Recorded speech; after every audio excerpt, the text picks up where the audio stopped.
What up? This is your boy DJ EFN. You might know me as a drink champ, but first and foremost, I'm a proud father. I linked up with two of my other dad homies, Manny Digital and KGB, to start the Fatherhood podcast. Each week, we bring you insider hip-hop stories, parenting, and advice and therapy. The saying is true, it takes a village, and we humorously serve as each other's trusted counsel in figuring out how not to screw up being a good dad. The Fatherhood Podcast.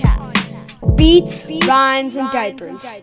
All right. So today we got a prolific guest with us, man. He is one half of the beloved group Atmosphere, dope lyricist. He is a label owner, RhymeSlayers. Man, they've been a trailblazer in the indie scene for quite some time. Welcome, Slug, man. Hello. Thank you for having me. Yeah. Hey, the pleasure is mine. I appreciate the kind words there. Oh yeah, of course. And most importantly for us is that you're a father, so that's why you're here. That's where you're a superstar here. Yeah. See, I'm happy that I got here before I made it over to Drink Champs. That's not what I want to be known for. I'll be that dad. If we can talk dad stuff, I'm a professional dad. I got a gang of kids. And yeah, I guess. What's a gang of kids? Yeah. Let's talk about it. It's like a gaggle of geese. It's like a squad of wolf, or is that pack? I'm not sure, but a gang of kids. I have 4 sons. Wow. To me, that's a lot. It is. It's a lot. Yeah. I got 2, and I'm overwhelmed right now. I'm an amateur dad. You're a professional. I'm an amateur dad right now. It's more than my father had. However, my grandfather had 8, so. I got a long way to go. Yeah, I was about to say, like a couple generations ago, having 7, 8, 9 wasn't too uncommon. But or in the teens. My grandma had 16 brothers and sisters. That's old school shit. That had to be uncommon. That's a lot. That's a workforce. You have a labor force when you have that many children. You know, they did have a farm. I think they needed farm hands. You got to watch out. They're gonna unionize on you. What's the age range on the 4? My age range goes from 4 to 26. Wow. Okay. And considering that I'm only 34, do the math. Yo, before we started though, you had an interesting reason why you said you showed up late to the pod. Can we talk a little bit about that? All right, let's go. I had to flip the laundry because I'm looking at the time and I'm like, okay, cool. Everything appears to be, okay, if I don't get this load in now, I won't be able to flip it before I got to leave to go pick one of the kids up from school. And that's going to put me back when it comes time to dinner and to operate, it's laundry day. And I compartmentalize. I need structure. And so I just looked at and finagled the time and thought, okay, I'm going to have to be 2 minutes late because I got to go over here. I got to throw these clothes in the wash, throw these in the dryer. I don't have time to fap the shirts. Let's go. Priorities, man. So I did not fap the shirts, and so the one that likes his shirts to be long, they're gonna wait. I'll fap them tonight, hopefully. So you're more afraid of your kids' reaction to not having their laundry proper versus your lady. Is that who's gonna give you the? No, she don't. Yeah, no, her. My problem is my problem. She don't care if I get the laundry in or not. You know what I'm saying? It's like. It's the kids need the clean stuff. I do not ever want to be the reason my children are embarrassed. I go the other way. I can be embarrassed. They can embarrass me all day, but I don't ever want that type of, when they get embarrassed to me, it's going to have to be because of how I'm dressed. When they reach that age or when they reach that place where my dad's a dork or something, like I'm cool with that, but not on some, like, I sent you to school looking crazy. Right? Yeah. Where does that come from? Where does that stem from? 'Cause there's a lot of parents who probably wouldn't care about that, but I like the fact that that's a priority for you.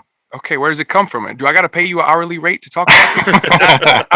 I'm sure it comes from my own youth and moments of being bullied or traumatic moments where I felt embarrassed of a scenario or situation from, being broke. I mean, I grew up poor, and when you're poor, sometimes everything ain't tight. You know what I'm saying? And so No, it's yeah. like having that instilled in me. I don't want that to be their problem. I don't want them to have to pay for the fact that I, had that. You know what I'm saying? So All right.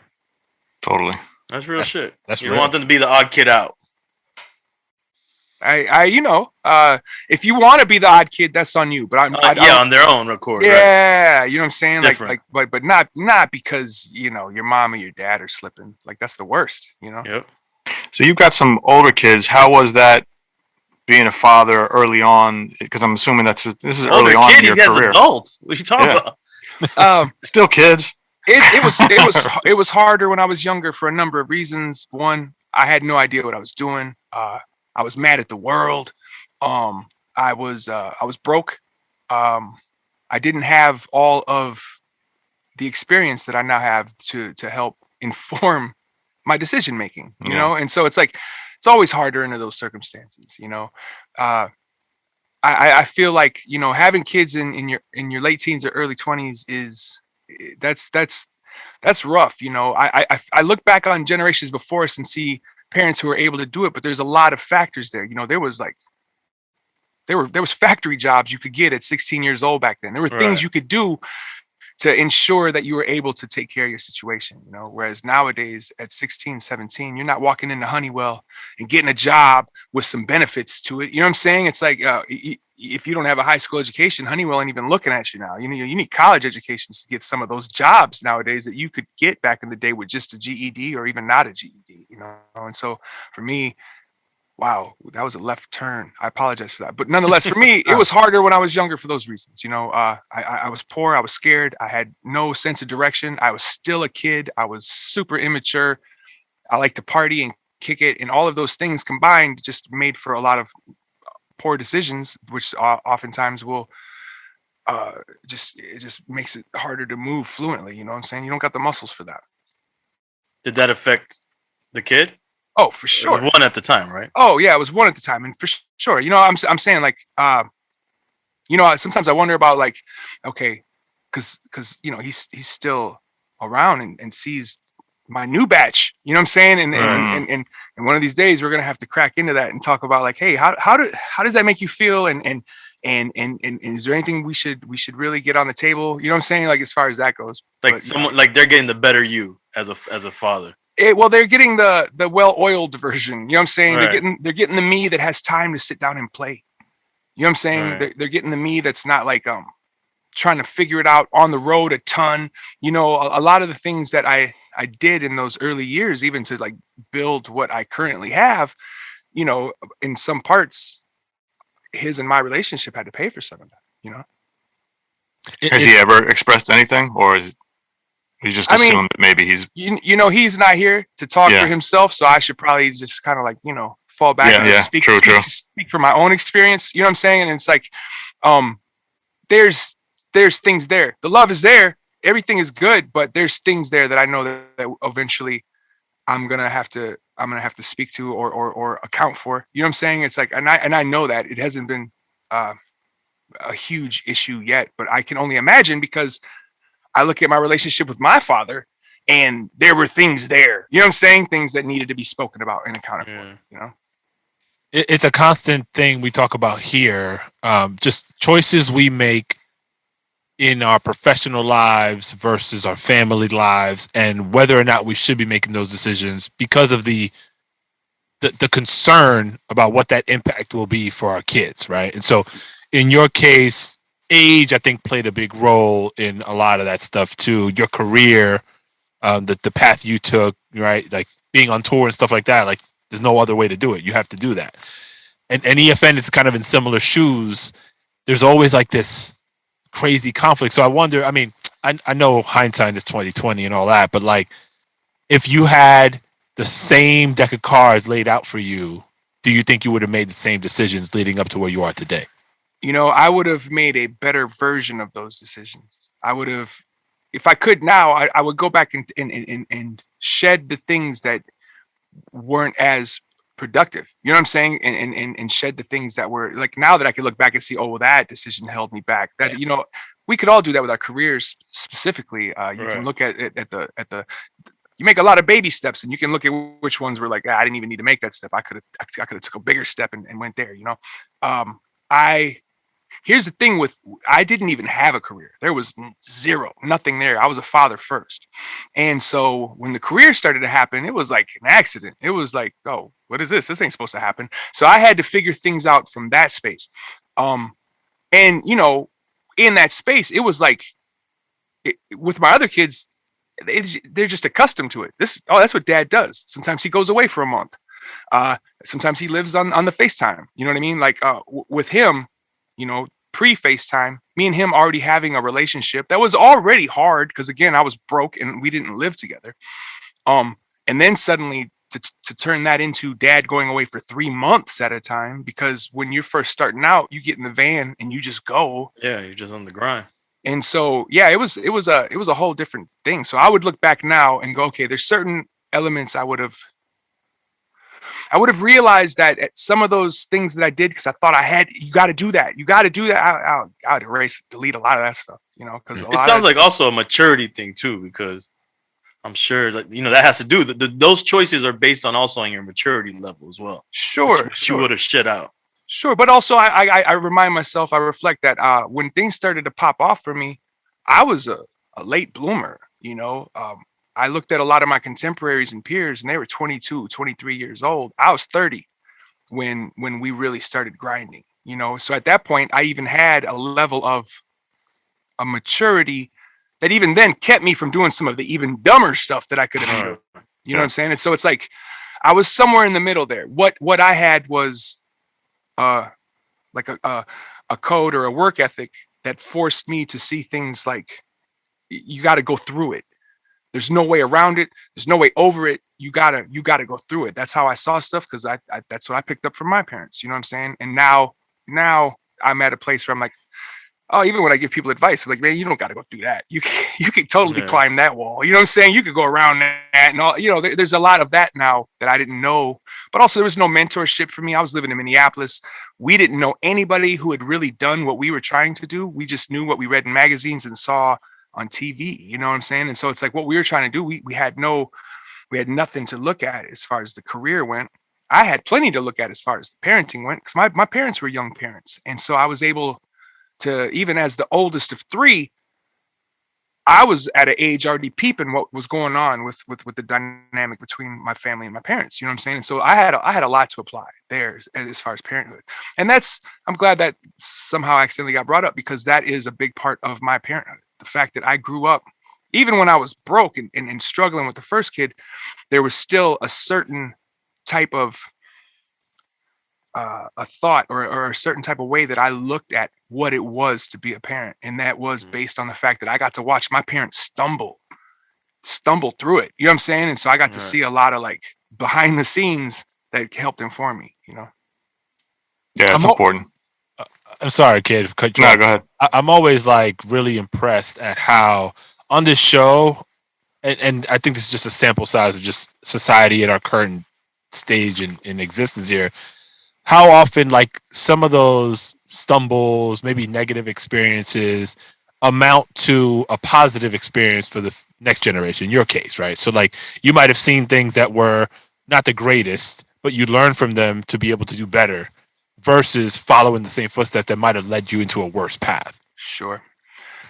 I think that it's a give and take, because there's plenty of stumbles my parents were never even allowed to make that I didn't learn from. And now that my life is kind of different than what theirs was, there's a lot of things I don't know. You know what I'm saying? I don't know what to do with things like money. You feel me? Like I never learned anything.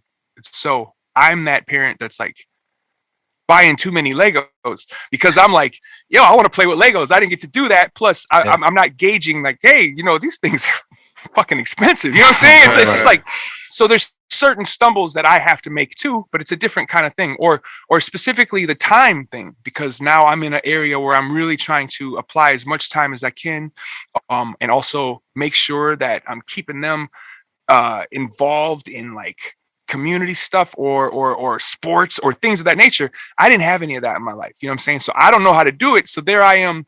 I'm the weirdo soccer dad. You know what I'm saying? All the other soccer dads, they get it. They know it. They fall in line. They soccer dad up because their parents did it.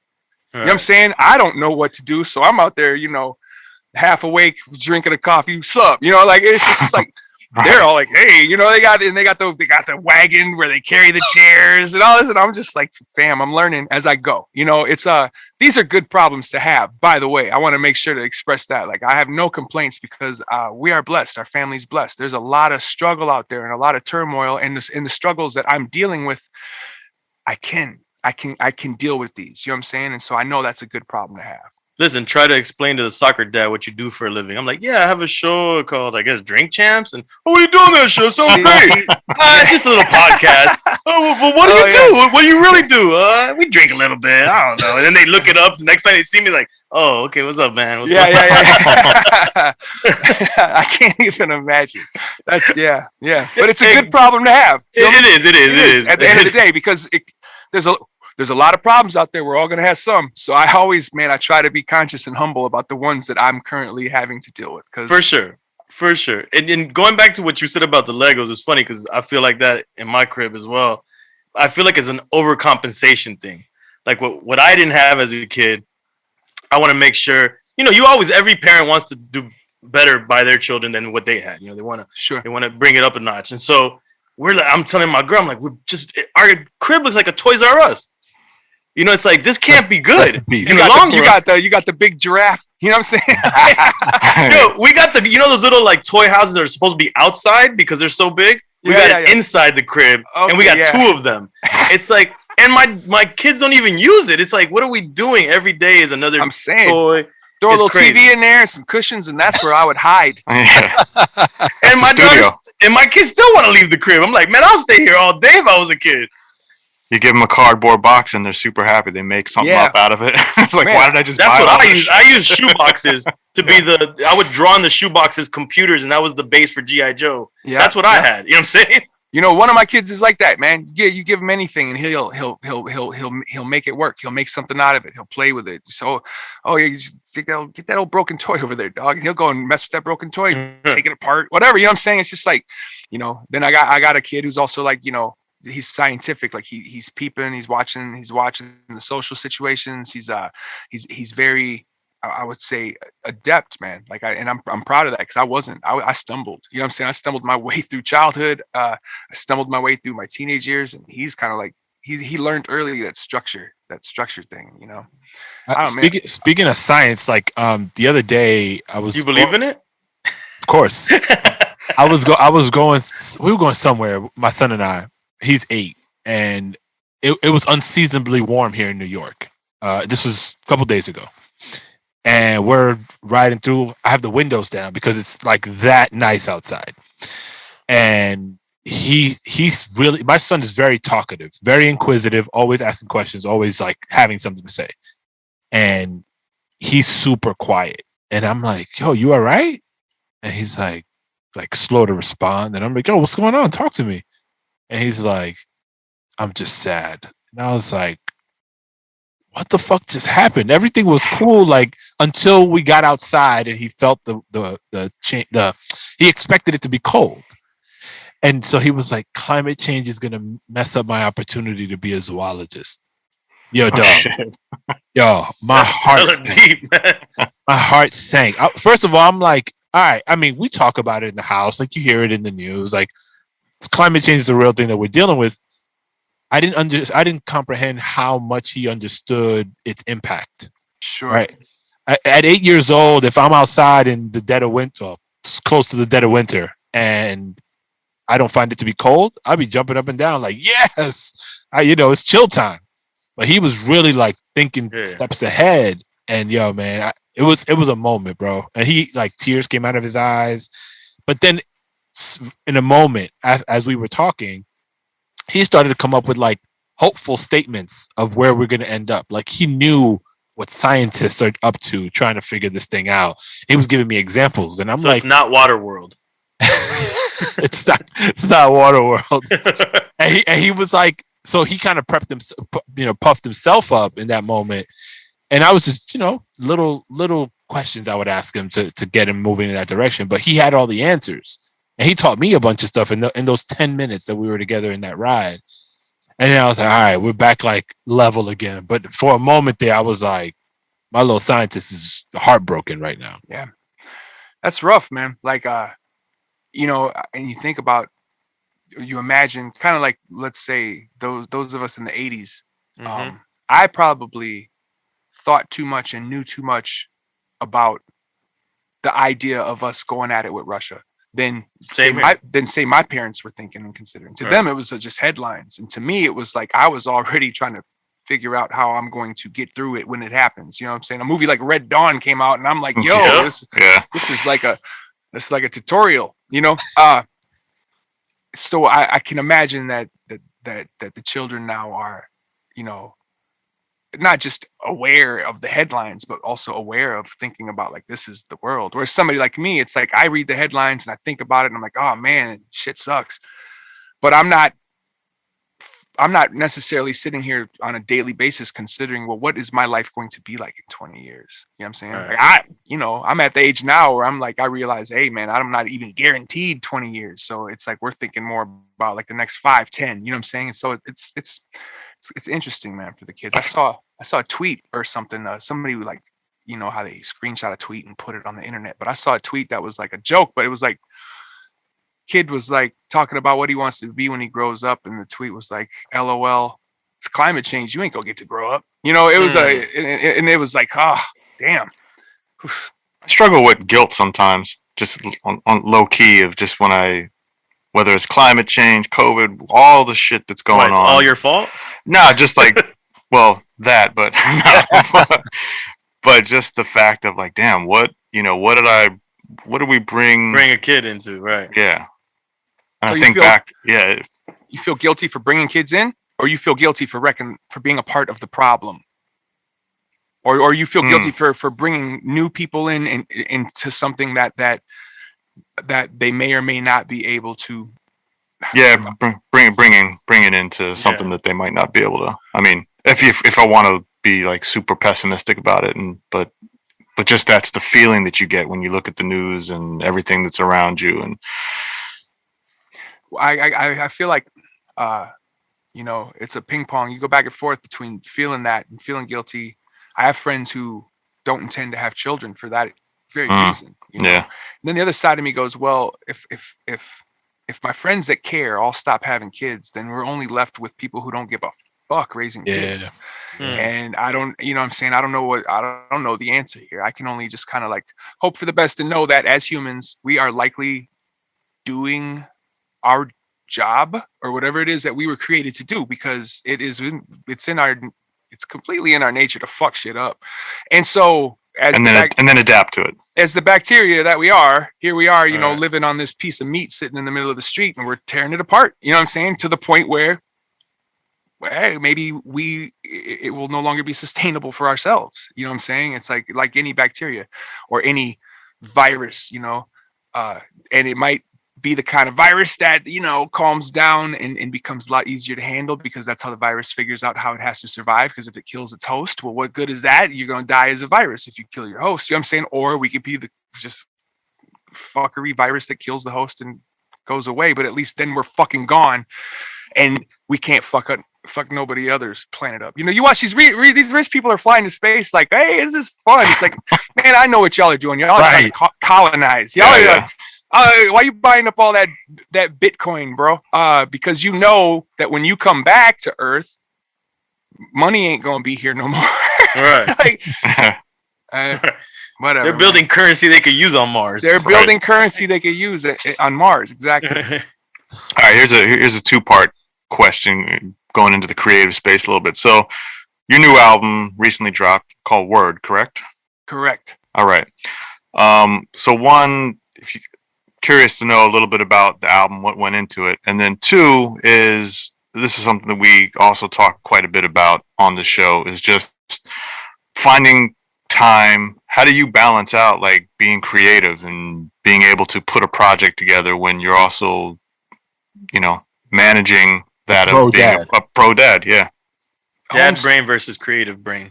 Home studio was the first thing that changed everything for me. The ability to like go and write at 6 a.m. if that's what it was. You know, the ability to just wake up and go to the basement.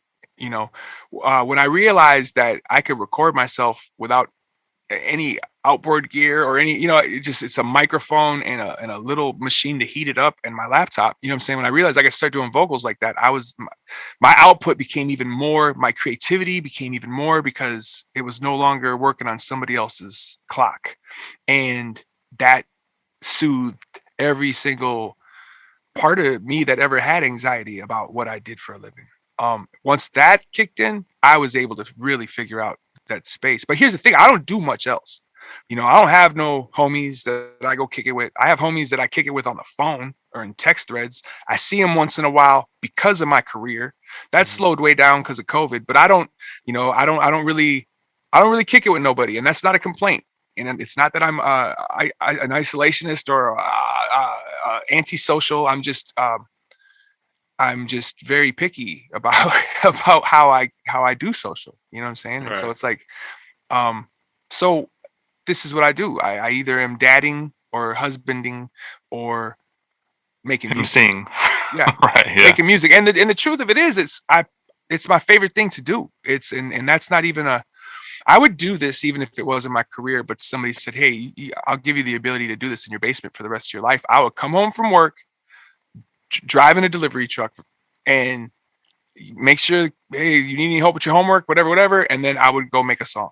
You know what I'm saying? Like, it's like my favorite thing to do. It's like solving puzzles, and that's what I feel like. I feel like one of those people that owns a ton of puzzles, just makes puzzles in their house. Everybody had one grandparent that loved doing puzzles, and I think that's who I am. But these are my puzzles. The puzzles are trying to crack a song, trying to hear what the music is saying, what kind of story it's supposed to be, or what kind of vibe, or am I supposed to just talk shit, whatever, just find it, crack it, and take another step towards eventually writing the perfect song or whatever it is that we try to do. So you never had an issue of turning, you know, off the dad brain and turning on the creative brain to write these songs?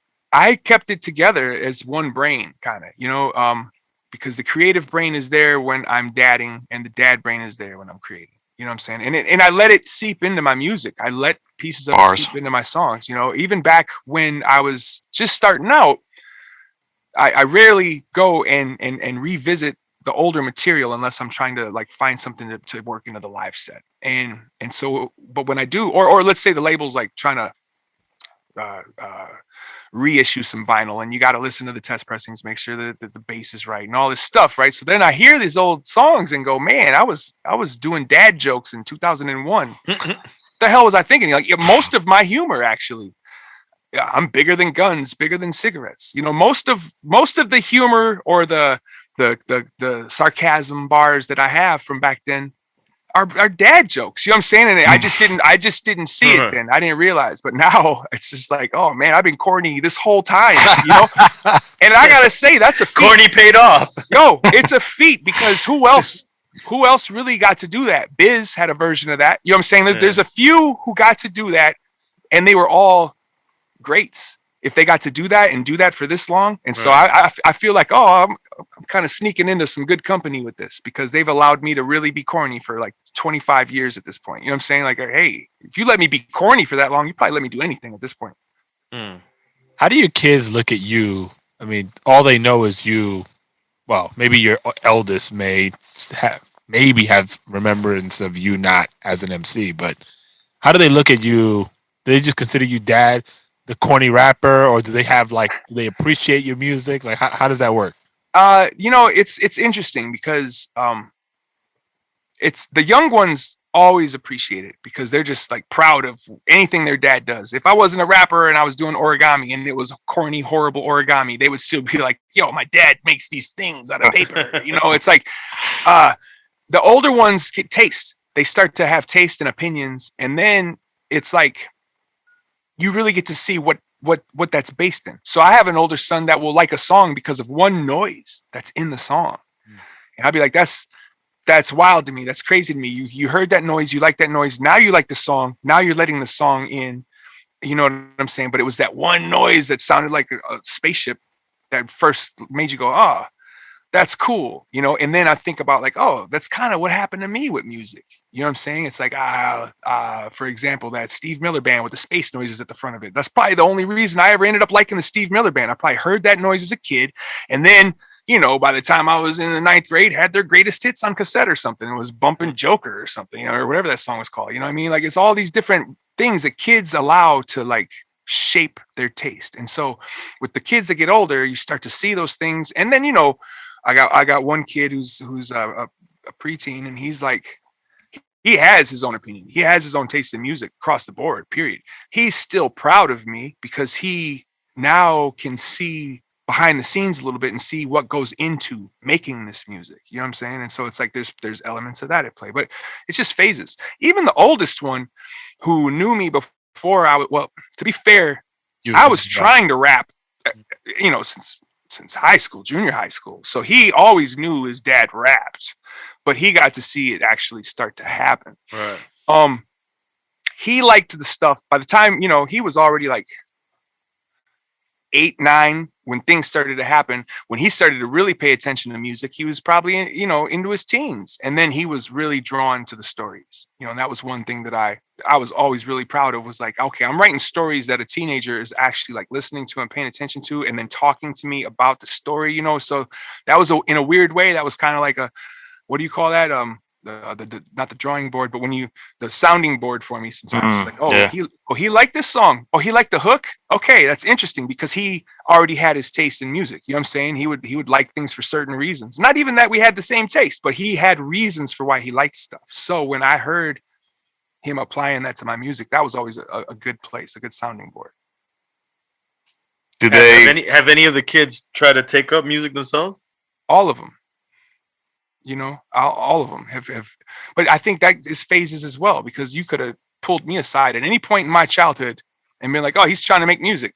And then a year later, oh, he's trying to play football. And then a year later, oh, he's trying to make music. You know, I went from being a break dancer to the illustrator, to all these things. And the funny thing is, they're all a part of my music.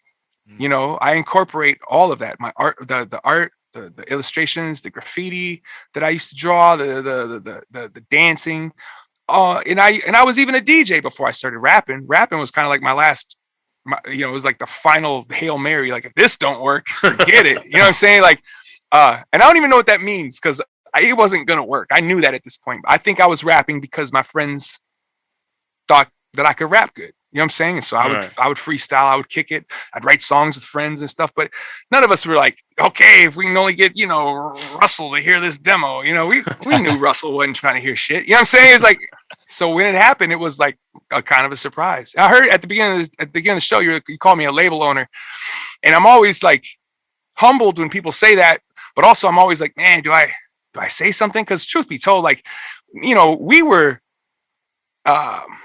I guess you would say, we invested, we helped put the money down to help get things cracking and whatnot. But I had never made a decision at that label for anybody aside for Atmosphere. You know what I'm saying? Like, I've never been at a meeting for an evidence record. I've never, you know, had anybody show me the art and ask me what I think of the art to this guy or this lady or whatever. You know what I'm saying? Because they know I'm cool. You know what I'm saying? It's like, I am in here. I have a piece of this based off of early investing. You know what I'm saying? Right. But yeah, if they ever turned to me and were like, what do you think of this? I would probably throw up on myself. I wouldn't even know what to say. You know what I'm saying? Like, I've never worn those hats, and I've never been good at that. I have a hard enough time just trying to direct my own band. You know what I'm saying? And just try to figure out what we should do next. You know, it's like, I'm always good at talking to friends and giving them bits and pieces of my experience or my ideas or my thoughts, but I've never been good at like being like judging your shit. And to me, that's, you know, that's what companies are all about. They have to judge it because they have to decide whether or not they can make money off it or something. Right. But that's why RhymeSlayers has such a good reputation, probably. I mean, it's just artist friendly, you know? Well, I always felt like as an artist, there's a conflict of interest of me making decisions in that room about somebody else's project. You know what I'm saying? Because it's like, okay, so that means I have to know how much money is even available to spend this year in marketing.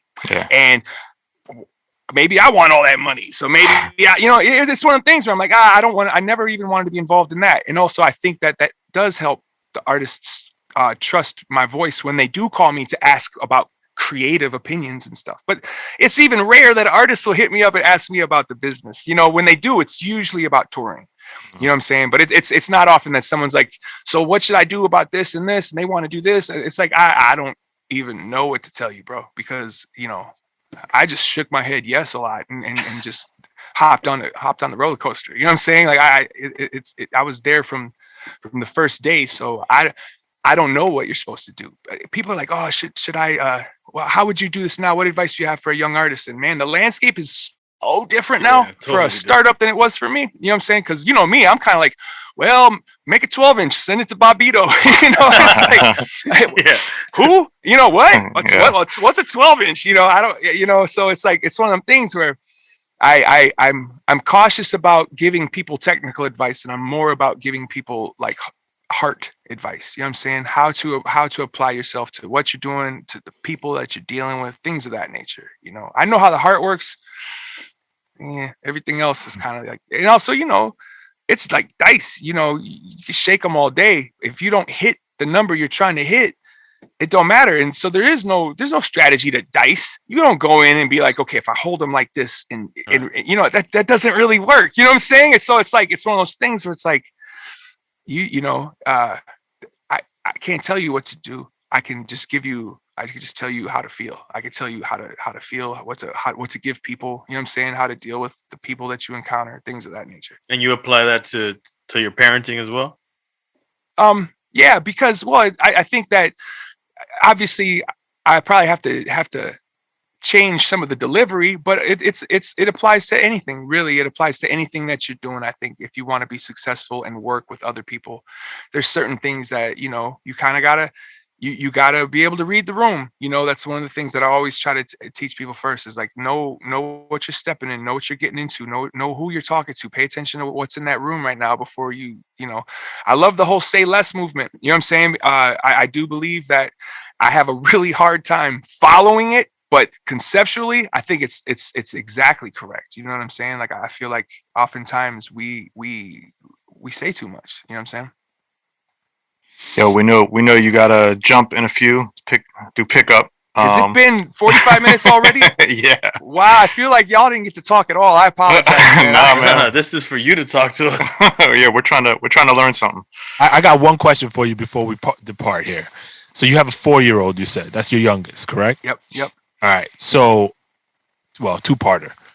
It's your fourth child. I don't know what the age disparity is between them and him and the next son, but it's reset everything, right? As far as them coming into the world, and you guys have to start all over again. How different would you say that process was from the last one? Just from the first one, I'm sure it was dramatically different, but like from the last two, how was that? It was way more natural, but also the last two were closer to his age. You know what I'm saying? Like I have a 4-year-old, 7-year-old, and 11-year-old. And so, he's rocking right now probably pants that both of them, or at least one of them, owned. You know what I'm saying? It's like there's and that, and that's why I'm like, oh man, we could have made 6 of these. If we had made 6 of them over the course of 7 years instead of 3 over the course of 8 years, it might not apply the numbers game to this. but when you group them closer together, I do believe it makes things a lot easier. But that probably goes with anything. You know what I'm saying? It's like because you're still those muscles are still trained. You're still exercising those muscles. And so here comes the next one. You're like, oh, I already know how to wake up. I already know how to do all these things that were hard when I had that first one. You know what I'm saying? And the jump between my first and second was so big. I was like, I'd already had 2 separate lives prior to that. You know what I'm saying? It's like I went from being a young father to being a grinding rapper to being a rapper who was like kind of getting towards the top of the world to being like, okay, I'm gonna tone this down now and just try to age gracefully. Oh, you want some kids? All right, let's go. You know what I'm saying? And so there's elements that I see that remind me of being a grandfather, even because I can play. I got time. Let's play. Let's get on the floor and play. And we're going to play for hours. We're going to play till you can't play no more, man. Army guys and Legos and all that. You know, I think that's a part of why I am a sucker for buying toys, is because I'm like, man, that looks like fun. You know, I'll see something and be like, oh, that looks like fun. I'm going to order that from Amazon. Yep. That damn Amazon. Damn, but you play for hours, man? What kind of energy? I just drink water. I try to drink it from a can. I'm trying to make sure I'm not like giving away any advertising. I try to drink it from a can because that's how it tastes best to me. But I measure. I take water in like it's nobody's business because I'm trying to live for as long as possible. But I love sugar. I'm addicted to sugar, but I try to be careful of how much of that I eat as well. I like to have a drink or two after the kids go to bed sometimes. I like to. I don't know where the energy comes from. The energy comes from not having to do nothing else, man. Like the energy comes from just being like, oh man, this is great. I'm going to do this. I'm going to kick it today. You know what? I know you're young, but you're going to learn how to play Monopoly. Let's go. That's dope. Yeah. Yeah. I was Googling around, and you got a rabid following on Reddit, bro. Rabid. Oh, Reddit. You know what I hear? I hear of these things. I've never been a Redditor. I did an AMA there once, and it was pretty out of control. Maybe twice. I can't remember. But fools were fighting over there was some article about, I think it was shouting you out for your birthday or something, and they had some stat in it. I can't remember what it was, but they were debating that stat, and they were like, yo, why does X rapper get to have this much money when Slug should be fucking blah? I was like, oh shit, okay, let me step the fuck out of here before shit gets crazy. I would never argue with somebody who's trying to advocate for me having more money. Yeah. But in the same breath, it's one of those things where it's like, man, I try to think about when I was a kid. Prince was he was my ultimate. You know, I'm from Minneapolis, and so already I was like, oh, I part of me felt like I got to watch him do it, even though I didn't. But I had an aunt who did, and so vicariously through her, I really built a strong love for Prince. And so I always, like when he was doing things and he left the label and put Slave on his cheek and all that, I was all about that. I was like, go get it. You know what I'm saying? Beat these fools, you know. And I'm sure actually that had an impact on me, even as an artist, you know, watching what Prince went through. You know what I'm saying? As a signed artist who was a hit factory. He had major hits. He had a major career. He was seen as a musical genius from the people who were into making music, and he was seen as a hit factory by the people who were into selling music. And so I was like, man, you're the best ever. That's dope. So before we depart, I keep saying that shit. Where can people check you out on Instagram? I love your name on Instagram, by the way, but I'm gonna let you say it. And then obviously the album Word, streaming everywhere. I believe so. It should be streaming everywhere. It's Word with a question mark at the end, and came out in October. You know, we slow released it over the summer, and yeah, you stream it everywhere. You can find me at Instagram at Dadmosphere or just Atmosphere. That's the only place you're really gonna find me. Like, I'm pretty sure that there's social media sites everywhere, but I don't know who actually runs those things. I do the Instagram though. You know what I'm saying? The label does the Facebook. Twitter is down. Where else can you find me? You know, just stick your head out the window and holler, Slug. On tour, right? You got some new show, and you got shows coming up. So I'm sure you're. Oh yeah, we got shows coming up. I have one of them kind of Linktree things at the Instagram, so that you can find your way to everything. If you want to listen to music, there's streaming stuff inside of that link. It's one of them Linktree joints. If you want to listen, watch videos, all that junk, it's all there. You know. Oh. But yeah, we got shows coming next year. I don't got nothing this year. This year's a wrap. I'm chilling because it's winter and it's Minnesota. But yeah, we'll be out and about again next year. You know, let's make this COVID go away so we can play some parties and rub up, be crazy and enjoy ourselves and throw confetti in the air and all that kind of stuff. Yeah, man. Great. Well, shout out to Richie for hooking us up and having you on. Appreciate Richie. That. Yep. Yeah, man. And yeah, man, hope you come back again. Talk Yeah, dad man, shop. thank you for joining us. You guys, thank you so much for having me. Like for real. I appreciate this. And anytime you want me back, if you lose a guest, if somebody's like bails, I'll be a substitute anytime. Like just holler. Cause let's do it. Say no more. Yeah, I got jokes. So We need all the I dad jokes. see y'all style. So I'll figure it out. I'll figure out how to kind of just wedge in and joke with you. But anytime. This was great. So, We gotta have our cast of stepdads on deck. Yeah, for sure. Peace, bro. Have a great holiday season, bro. Take care. Peace. Later.